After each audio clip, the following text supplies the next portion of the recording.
vidéo, on est actuellement dans la chambre, donc ça s'annonce boulot. La dernière vidéo que j'ai faite, c'est la vidéo sur tout savoir sur l'UE tissu sanguin en P2 médecine. Aujourd'hui, on se retrouve pour l'UE base moléculaire, cellulaire et tissulaire des traitements médicamenteux.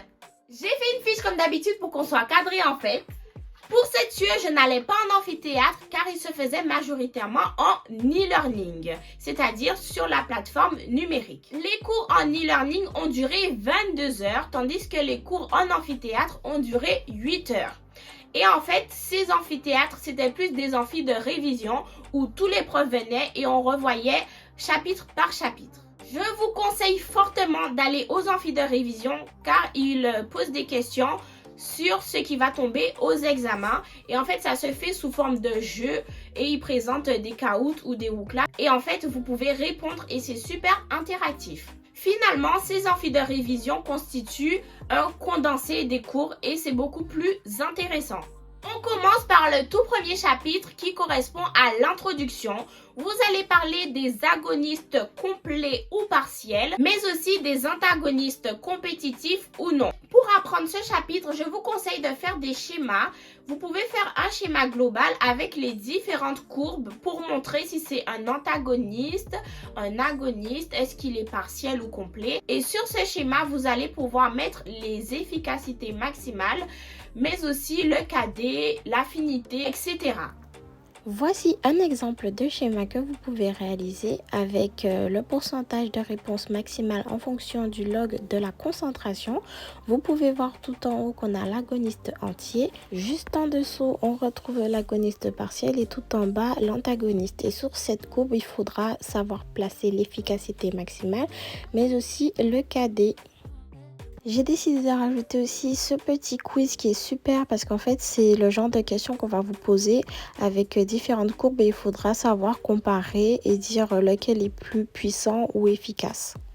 Le deuxième chapitre, c'est un très gros chapitre et c'est, je pense, le chapitre le plus important car il correspond à la pharmacologie des systèmes. Vous allez voir le système adrénergique, cholinergique, dopaminergique, GABAergique et sérotoninergique. Pour bien apprendre ce chapitre, je vous conseille de faire des fiches sur les différents systèmes en mettant leur action, est-ce que c'est inhibiteur, excitateur et quelles sont les molécules ou médicaments qui peuvent jouer dessus.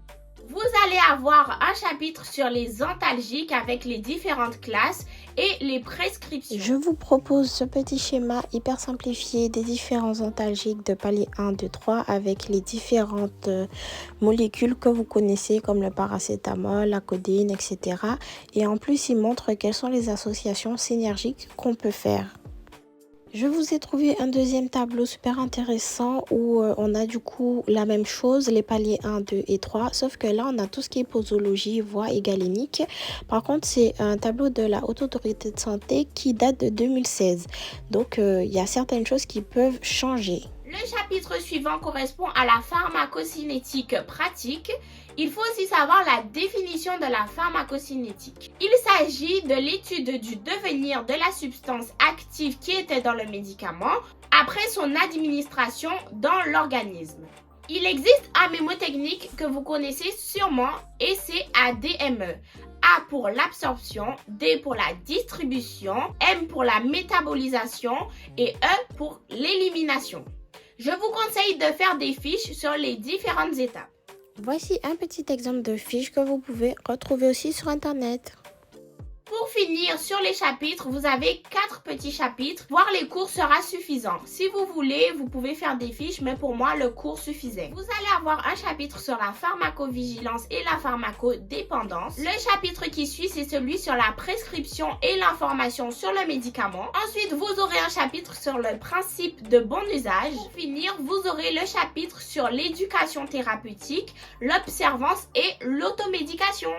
Comme je vous l'ai dit au tout début, vous aurez des cours en amphithéâtre, mais en fait, c'est plus des ED interactifs où vous allez pouvoir interagir avec le professeur et vous aurez un condensé des cours. Et pour finir avec cette vidéo, vous aurez un examen final qui va durer 1 heure et ce sera sous forme de QCM ou de questions rédactionnelles. Voilà, c'est tout pour moi. J'espère que vous avez aimé la vidéo. Si c'est le cas, n'oubliez pas de liker, de vous abonner et d'activer la cloche de notification. À la prochaine. Bisous mes petits poussins.